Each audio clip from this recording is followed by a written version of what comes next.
हैं 7 क्वेश्चन और पहले मैंने 5 क्वेश्चन कल के वीडियो में डील किया था और today we are going to discuss about 7 question which comes in the PYQ means NEET PYQ के अंदर ये क्वेश्चन आए हुए हैं और इन 7 क्वेश्चन को हम डील करते हैं, जिसमें सबसे पहले नंबर पे है क्या ग्रेविटेशन का क्वेश्चन। बोले कि the mass of the planet is 1/10 that of the earth and its diameter is half that of the earth and find the acceleration due to gravity of the planet.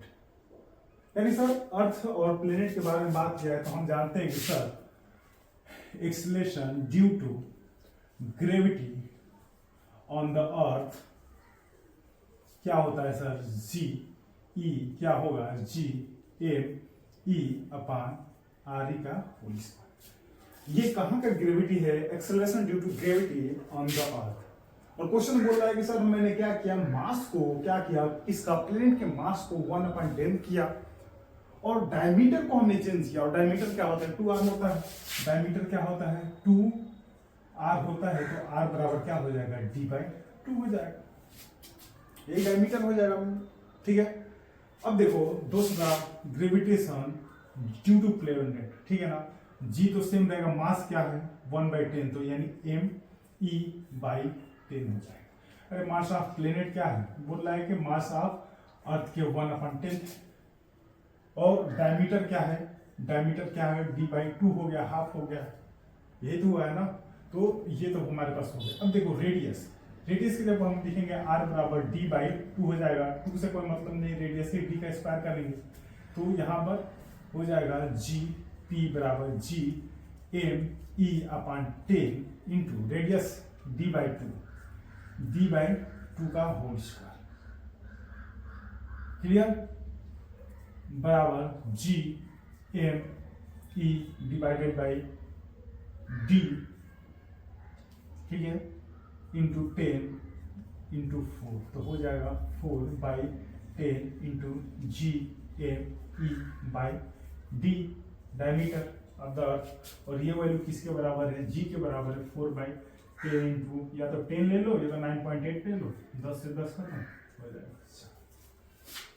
कुछ ने बोला the minimum energy required to launch a satellite of mass small m from the surface of earth of the mass m capital N radius r in circular orbit at an altitude and height from the surface of earth कितना 2r from the surface of earth। बहुत simple question है, बोल रहा है कि minimum energy यानी kinetic energy, minimum energy which is required to launch a satellite, एक satellite को लॉन्च करने के लिए कहां से, from the surface of earth कितना हमें चाहिए और कहां पे हमें लॉन्च करना है, from altitude, at the altitude from the surface of earth कितना 2r। यानी सर ये हमारा अर्थ सरफेस है, इसका रेडियस कितना है r है और मास कितना है m है, और इस सरफेस से 2r पे हमें क्या करना है, एक सर्कुलर ऑर्बिट में सैटेलाइट को लॉन्च करना है। यानी at the centre of earth से टोटल डिस्टेंस कितना हो जाएगा, 3r हो जाएगा। और हम डिस्टेंस कहां से लेते हैं, from the centre of the अर्थ से हम डिस्टेंस भी लेते हैं। यानी यहां पर हम अगर कंजर्वेशन ऑफ एनर्जी निकाल दें, initial kinetic energy, initial potential energy, final kinetic energy, final potential energy. अब यहां पर एक चीज ध्यान दीजिएगा कि सर हमें जब यहां पर पार्टिकल आ चुका है तो यहां पर सर्कुलर ऑर्बिटल या ऑर्बिटल स्पीड गेन कर चुका है। यहाँ पर क्वेश्चन में साफ से बोल रहा है कि in a circular orbit at an altitude of 2r from the surface of earth. यानी जब हम फाइनल वेलोसिटी लेंगे तो वहां पर ऑर्बिटल वेलोसिटी लेंगे, और ऑर्बिटल वेलोसिटी के लिए आप सेंट्रीपिटल फोर्स और ग्रेविटेशनल फोर्स को बैलेंस करेंगे तो वहां से हमें मिलेगा ऑर्बिटल वेलोसिटी मिलेगा, यही तो मिलेगा ना। ठीक है, आगे देखो, यानी सर कंजर्वेशन ऑफ एनर्जी हम यहाँ पर यूज करेंगे। अब इसको समझ लिए तो हटा देते हैं। Conservation of energy, kinetic energy initial plus potential energy initial, kinetic energy final plus potential energy. अब काइनेटिक एनर्जी इनिशियल हमें निकालना है, इसको हम x मान लेते हैं, और पोटेंशियल एनर्जी जब ये कहां पर था sir, at the surface of earth, तो क्या होगा g - g m m/r। होगा minus G M by R. तब जब sir surface of earth initially कहा कितना पोटेंशियल था, सरफेस ऑफ अर्थ से हम लॉन्च कर रहे हैं ना, तो यहाँ पर जो था तो यहाँ का डिस्टेंस कितना आर है, तो क्या होगा minus G M small M divided by R. आगे चलते हैं, बराबर फाइनल काइनेटिक एनर्जी। जब देखो फाइनली क्या किया, सर्कुलर स्पीड गेन कर लिया है, और जब सर्कुलर स्पीड गेन कर लिया है तो यहाँ पर ऑर्बिटल वेलोसिटी गेन करेगा, और ऑर्बिटल वेलोसिटी के लिए आप यहाँ से निकाल सकते हैं M V square upon R बराबर G M small M upon R square. ये क्या है, ग्रेविटेशनल फोर्स, ये क्या है, सेंट्रीपिटल। ठीक है ना, यहाँ से एम आर से एक आर, और क्या बचेगा जी एम अपन क्या बचेगा आर अंडर का रूट वी स्क्वायर, यानी सिर्फ वी, और वी स्क्वायर क्या बचेगा जी एम अपन आर बचेगा। अब देखो ये जो आर है ये कहाँ का है, सरफेस का आर है। जब सर सरफेस पे जो ऑर्बिटल स्पीड होगा ये होगा, लेकिन बताओ यहाँ पर हमने क्या बोला कि अर्थ सरफेस से 2r है और सेंटर से कितना हो जाएगा 3r हो जाएगा, तो यहाँ पर ऑर्बिटल स्पीड होगा जी एम अपान 3r। ठीक है ना, तो आगे लिखेंगे बराबर 1/2 एम वी के जगह पर G M upon 3r minus G M अपान, अब देखो पोटेंशियल एनर्जी, फिर से पोटेंशियल एनर्जी फाइनली कहां पर चला गया, कहां से, सरफेस से 2r पे है, यानी सेंटर पे से 3r, यानी जी एम बाई 3r। बस सब कुछ दिख ही रहा है साफ साफ। x बराबर 1, x बराबर G M small M upon 6r minus G M small M upon 3r, और ये माइनस इधर आएगा तो क्या हो जाएगा plus G M small M upon r। ठीक है ना, अब 6r हमने क्या ले लिए, एलसीएम ले लिए हैं, तो बचेगा जी एम स्मॉल एम। ठीक है, 2 बचेगा ऊपर, 3 दूना 6, 2 ऊपर जाकर multiply 2 G M small, r से r ये खत्म हो जाएगा, जाकर कितना हो जाएगा 6 मल्टीप्लाई हो जाएगा प्लस 6 जी एम। ठीक है, तो 6 और 1 7 जी एम स्मॉल एम। ठीक है, माइनस 2 यानी कितना minus 2 G M small M upon 6r, और लास्ट में क्या हो जाएगा 5 जी स्मॉल एम अपान 6r। ये हमारे पास आंसर है। ठीक है, क्वेश्चन बहुत सिंपल था। हो गया, अगला है a particle executing simple harmonic motion with the amplitude a and has the same potential and same kinetic energy at the displacement, यानी x पूछ रहा है कितने डिस्प्लेसमेंट पे पोटेंशियल एनर्जी सेम हो जाएगा और काइनेटिक एनर्जी सेम हो जाएगा, eight which distance both the potential energy kinetic energy will be same. ये बताओ। अब देखो यहाँ पर ना टोटल एनर्जी क्या होता है, सिंपल हार्मोनिक मोशन के अंदर total energy will be conserve in the SH, and total energy होता कितना है, इसे ई टोटल हाफ के ए स्क्वायर होता है, और टोटल एनर्जी क्या होता है sir, E total kinetic energy plus potential energy. हमें क्वेश्चन में क्या बोला है कि सर काइनेटिक एनर्जी और पोटेंशियल एनर्जी को सेम करना है, तो बताओ सबसे पहले काइनेटिक एनर्जी निकालेंगे तो होगा काइनेटिक एनर्जी को इधर रखेंगे, इसको इधर लाएंगे तो क्या होगा E total energy minus potential energy.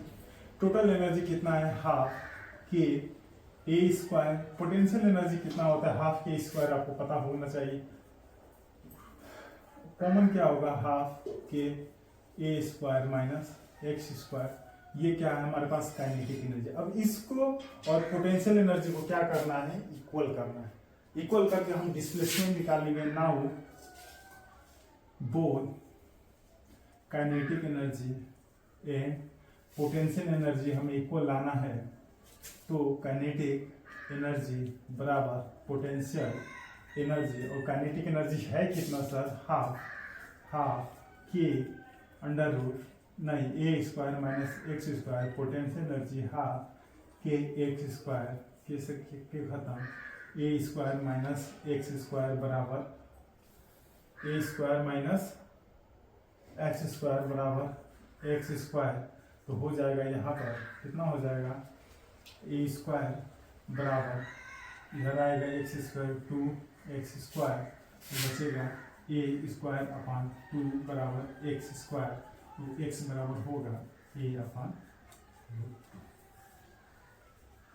ठीक है, तो इसमें सिस्टम में टोटल एनर्जी कंजर्व होता है, और टोटल एनर्जी हमने क्या जानते हैं कि हाफ के स्क्वायर होता है, और टोटल एक्स बराबर 5 sin pi t plus pi by 3 represent the motion of the particle executing SHM, find the amplitude and time.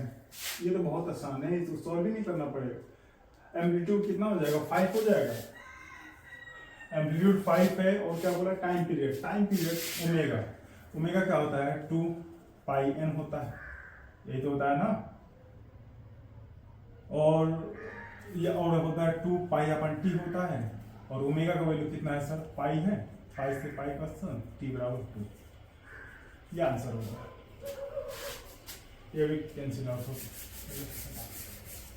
अगला देखो, if the mass of the ball in a simple pendulum is increased the thrice its original mass and the length is made half its original length, then the new time period of oscillation x by 2 times its original। देखो इसमें question में क्या बोल रहा है कि sir एक simple pendulum है, ठीक है, एक सिंपल पेंडुलम है, ठीक है, इसका टाइम पीरियड क्या है t original 2 pi under root l by जी।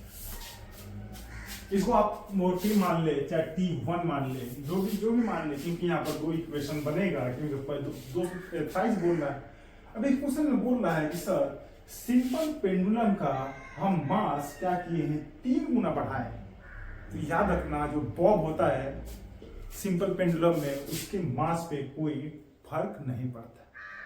यहाँ पर 3 गुना मास किया, लेकिन we should ignore due to the insufficient data in this equation, ठीक है ना। यहाँ पर कहीं मास का जिक्र नहीं है, इसीलिए हम मास के बारे में नहीं सोचें। बट आगे बोल रहा है and its length is made to be half, लेकिन इसका लेंथ हमने क्या किया हाफ किया, तो वो लेंथ और निकाल सकते हैं सर T2 में क्या किया 2 pi under root L by 2 किया, L बाई 2 इंटू जी है, यही तो हुआ ना। इसको और बढ़िया से अगर लिखना चाहें तो लिख सकते हैं 2 pi under root L by G into 1 by root 2। अरे ये रूट 2 में था ना, रूट 2 में तो हमने बाहर निकाल लिया। अब ये वैल्यू क्या है सर, ये वैल्यू तो दिख रहा है सर T1 इंटू 1 अपान रूट 2, ठीक है। यहाँ तक कहानी सिंपल है, बिल्कुल सिंपल है सर। यहाँ पर मास को 3 गुना किया है, मास को 3 गुना, बट हमें इसके बारे में we should not think about this, but यहाँ पर लेंथ कितना किया है सर हाफ किया है, तो हमने दूसरी इक्वेशन में क्या किया है 2 pi upon L by 2 into G, और यहाँ से निकाल लिया, और ये वैल्यू किसके बराबर है T1 के बराबर है। तो क्वेश्चन में फिर जाएंगे, क्वेश्चन में क्या बोल रहा है कि sir new time period of the oscillation यानी T2, new time period of the oscillation is x by 2 times, कितना है x by 2 times its original time, यानी T1 से कितना गुना जाता है x बाई 2, यानी नया टाइम पीरियड है x अपान 2, T1 बराबर T1 अपान रूट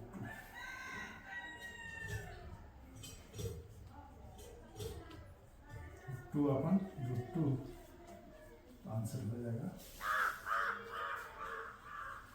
ठीक है। बिल्कुल सिंपल क्वेश्चन है। देखो आंसर 2 बाय रूट 2 भी होगा, लेकिन हम इसको सिंपल फॉर्म में रखने के लिए रूट 2 ऊपर मल्टीप्लाई किया, रूट 2 नीचे, दोनों को मल्टीप्लाई करके हमने सॉल्व, ठीक है। अगला क्वेश्चन है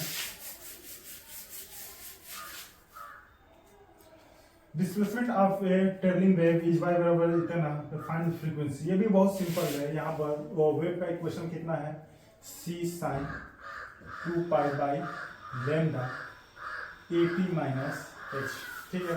और इस क्वेश्चन में फ्रीक्वेंसी बोल रहा है, तो इसको साफ साफ हमें क्या करना है, वेव इक्वेशन का जो वेव का जो इक्वेशन उससे कंपेयर करना है, तो यहाँ पर बताओ ओमेगा होता है ओमेगा टी माइनस के एक्स होता है, ठीक है ना।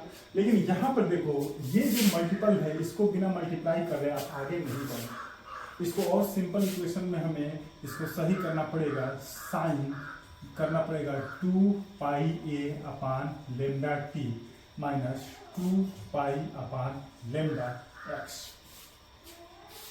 ठीक है। ये हमारे पास ये वैल्यू क्या है, x है 2 पाई अपान लेमडा, और ये वैल्यू क्या है, ओमेगा है, क्योंकि x का जो मल्टीपल होता है के एक्स होता है और t का जो मल्टीपल होता है ओमेगा होता है, ओमेगा और साइन एम्पलीट्यूड बराबर वेव इक्वेशन ना, हमें इसी से कंपेयर करके निकालना है। और फ्रीक्वेंसी पूछा है तो हम जानते हैं ओमेगा बराबर क्या होता है 2 पाई n होता है, और ओमेगा है कितना सर 2 पाई अपान लेमडा, 2 पाई अपान लेमडा, तो फ्रीक्वेंसी हो जाएगा ये अपान, ठीक है। नेक्स्ट क्वेश्चन 7वां नंबर क्वेश्चन देखते हैं। बोल रहा है कि a metal cube of the side 5 centimetre is charge with 6 microcoulomb, find the sigma या surface charge density। देखो surface charge density क्या होता है कि सर टोटल चार्ज अपन एरिया, किसी यूनिट एरिया पे जो चार्ज है सिग्मा बराबर क्यू टोटल अपान एरिया,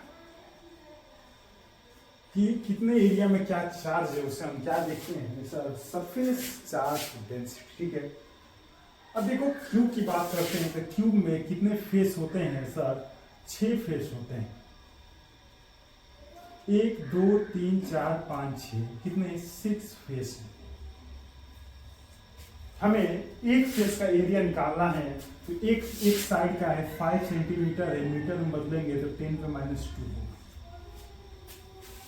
मीटर में क्या होगा 10 पे -2, और एरिया क्या होता है सर, एरिया होता है लेंथ इंटू ब्रेथ, यानी 5 इंटू 5 इंटू 10 पे -4, ये कितना होगा 25 इंटू 10 पे -4, ये एरिया है किसका सर सिंगल का,